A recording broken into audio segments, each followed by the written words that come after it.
امام حسن اور حسین بیمار ہو گئے تو حضرت فاطمہ نے منت مانگی، یا اللہ میرے بچوں کو شفا دے، میں 3 روزے رکھوں گی۔ کون سی منت مانی؟ بولیے۔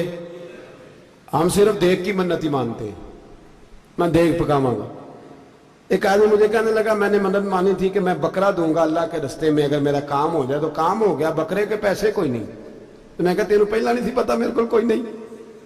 کہتا اب کیا کروں؟ میں کہا اب تو دینی پڑے گی، اور اس میں بھی تحقیق باقی ہے، لیکن بات یہ ہے بھائی کہ منت یہ کیوں نہیں مانی کہ یا اللہ میرا کام ہو جائے میں 100 نفل پڑھوں گا؟ جو بھی منت مانگتا ہے وہ دیکھ کی مان لیتا ہے، بکرے کی منت ہی مانتے ہو، یہ کیوں نہیں منت مانتے کہ یا اللہ میرا کام ہو جائے تو میں پورا قرآن شریف ختم کروں گا؟ یہ ذرا پڑھنا پڑتا ہے، اس لیے عبادت کرنی پڑتی ہے، اس لیے اس کی منت ہی نہیں مانتے سرے سے۔ حضرت فاطمہ نے کیا منت مانگی؟ بچے صحیح ہو جائیں گے تو بولیے 3 روزے رکھوں گی۔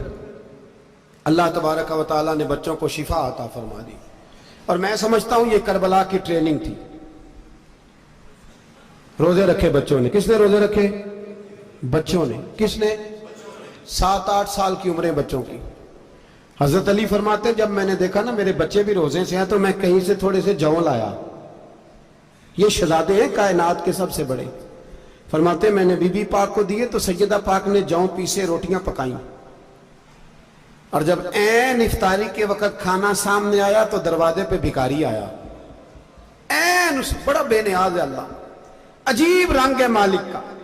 عین افطاری کا وقت جب آدمی کہتا ہے کہ فٹافٹ ہو جائے، بھکاری دروازے پہ آیا اور اس نے صدا دی، او میرے رسول کے گھر والوں، کئی دنوں سے روٹی نہیں کھائی۔ حضرت علی نے، حضرت فاطمہ نے بچوں کی طرف دیکھا تو امام حسین چھوٹے تھے سب سے، انہوں نے سب سے پہلے برتن اٹھائے کھانے والے، اور کہنے لگے اماں میں نہ دیکھ آؤں۔ حضرت فاطمہ رشک کرنے لگی، مصطفیٰ کے نواسے باہر گئے، اپنے حصے کا کھانا وَيُبْصِرُونَ عَلَىٰ أَنفُسِهِمْ وَلَوْ كَانَ بِهِمْ خَصَاصَةٌ، اللہ فرماتے انہیں بڑی اشد ضرورت بھی ہو پھر بھی وہ دوسروں پہ اثار کر دیتے۔ وہ کھانا باہر امام حسین دے آئے، پانی سے روزہ کھولا، کھجورے کھائی، لیٹ گئے، سویرے کھجورے کھائی، روزہ رکھ لیا۔ شام ہوئی تو حضرت علی فرماتے ہیں میں پھر اگلے دن کے روزے کے لیے جوں لایا، فاطمہ نے پیچھے روٹیاں پکائیں، 2 دنوں کی بھوک تھی، پر مالک تو بڑا بے نیاز ہے، آزمانے پہ آیا تو اس رنگ میں عین افطاری کے وقت دروازے سے آواز نکلی، اور مانگنے والے نے کہا کہ بھوکا بھی ہوں اور یتیم بھی ہوں، یتیم ہوں۔ حضرت فاطمہ کہنے لگی بیٹا دیر نہ کرنا، یتیم کا پیٹ بھرنے میں دیر نہیں ہونی چاہیے۔ کھانا باہر چلا گیا، پانی سے روزہ، کھجورے، شہزادے ہیں شہزادے، یہ 2 جہاں کے شاہ ہیں، پاس کچھ رکھتے نہیں، 2 جہاں کی نعمتیں ہیں ان کے خالی ہاتھ میں۔ کھجور پانی سے افطاری بھی سحری بھی، سویرے پھر اٹھے روزہ رکھا، تیسرا دن ہے، تیسرا ذرا دل پہ ہاتھ رکھنا، بچہ ایک رات بھوکا ہو تو اماں سوتی نہیں، اور میں کہا کرتا ہوں اماں فالج والی ہو نا، فالج والی ماں، فالج زدہ، تو آدھی رات کو اس کا بیٹا جوان کہے تھوڑی بھوک لگی ہوئی تھی، تو اماں کو رینگنا بھی پڑے تو وہ رینگ کے بھی جاتی ہے، روٹی پکاتی ہے، کہتے ہیں میرا لال بھوکا نہ سو جائے۔ اور مصطفیٰ کی بیٹی سے زیادہ بچوں سے کون پیار کر سکتا ہے؟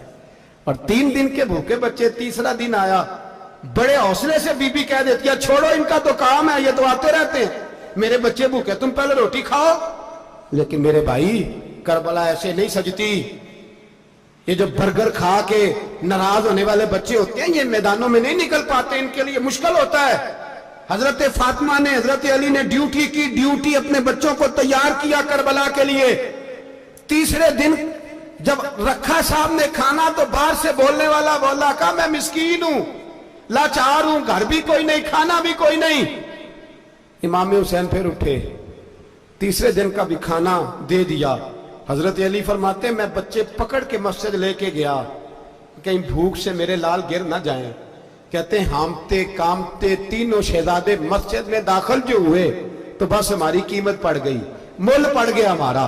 کہتے ہیں مسجد میں قدم رکھا تو ایسے لگا جیسے نبی پاک ہمارا انتظار کر رہے ہیں۔ فرماتے ہیں تیسرے دن کی مغرب پڑھنے گئے تو حضور نے تینوں باپ بیٹوں کو چہرے دیکھے، فرمایا علی یہ جبریل کھڑے ہیں اور فرما رہے ہیں تیرے 3 دن کا عمل خدا کو بھی بڑا پسند آیا ہے، محمد مصطفیٰ کو بھی بڑا پسند آیا ہے۔